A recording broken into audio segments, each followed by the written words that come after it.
Ibihe byiza, amahoro y'Imana nshuti zacu mudahwema gukurikirana Taifa Rwanda umunsi ku wundi. Uyu munsi wa none rero tugiye kurebera hamwe ikiganiro uwitwa Kanyabugande Olivier wamenyekanye muri sinema nka Nyakso yagiranye kuri Max TV. Aha ngaha yagiranye ikiganiro n'umunyamakuru wa Max TV witwa Cassier Pizzo.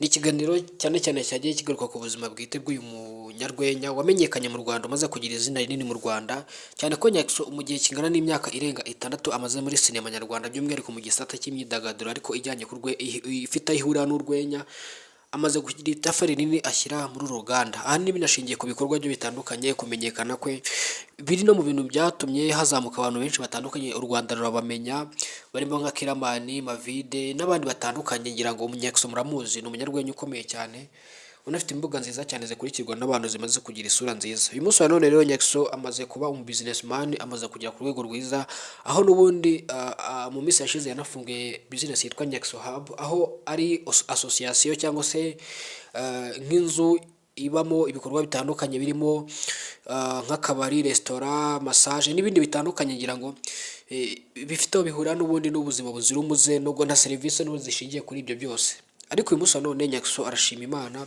kandi Nyakso nagakiri Nyakso uza imbere y'imbuga nkoranyambaga cyangwa se uza kuri kamera ngo arye indimi avuga ibintu wenda bisa nk'ibitwikiriye wenda abivugira mu bwiru. Uyu munsi Nyakso ni umuntu uganira n'itangazamakuru ubona ko yirekuye, ugerageza kugaragaza ubuzima bwe bwite wenda nubwo atajya byinjiramo cyane. Gusa ni Nyakso uyu munsi wa none yaganiye na Max TV, hanyuma ahishura ko ateganya kubaka urugo.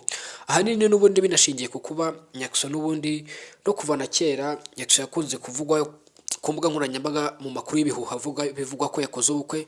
Gusa muri iyi minsi ya none arateganya kubigira seriye, hanyuma akagira uwo ashyira mu rugo.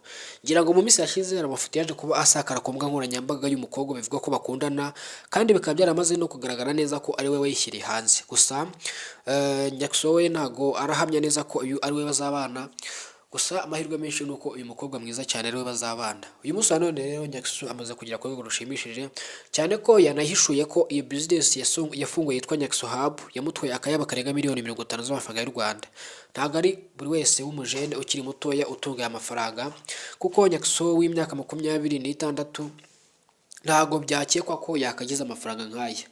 Niyo mpamvu rero uyu munsi wa none leta y'u Rwanda ishishikariza abaturage cyane cyane ariko urubyiruko kwihangira imirimo, hanyuma bagakora ibibateza imbere, kuko ngira ngo kuba umuntu w'imyaka 26 ashobora gukora ku mafaranga nk'aya bisaba ibitekerezo, bisaba kuba afite mu mutwe hagutse, bisaba kuba ari umuntu nyine ubyaza amahirwe, buri mahirwe yose abonye akayabyaza umusaruro.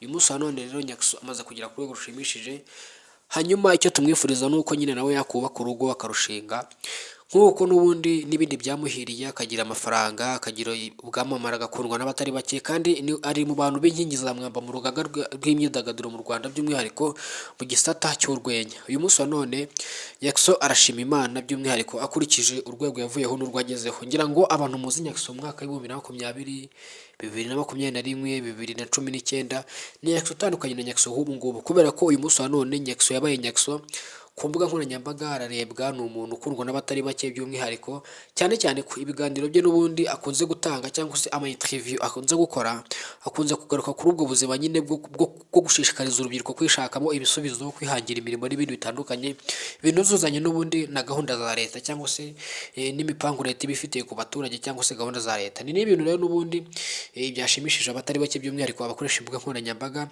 cyane ko uyu munsi wa none bimaze kugaragara neza ko Nyakso ntago ari wa muntu ukifunga ngo yere kuza imbere ya kamera yiyimba itangazamakuru.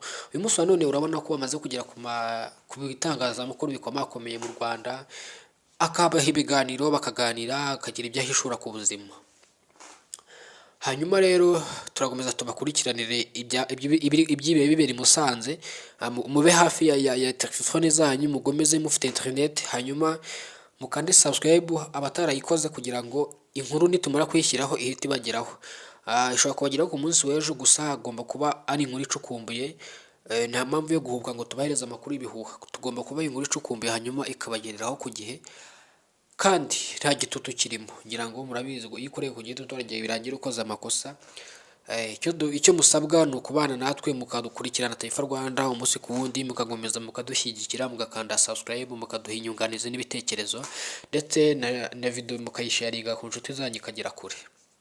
komeza rero ubane natwe hano wisanze ni Taifa Rwanda nk'ibisanzwe nk'uko nari nabivuze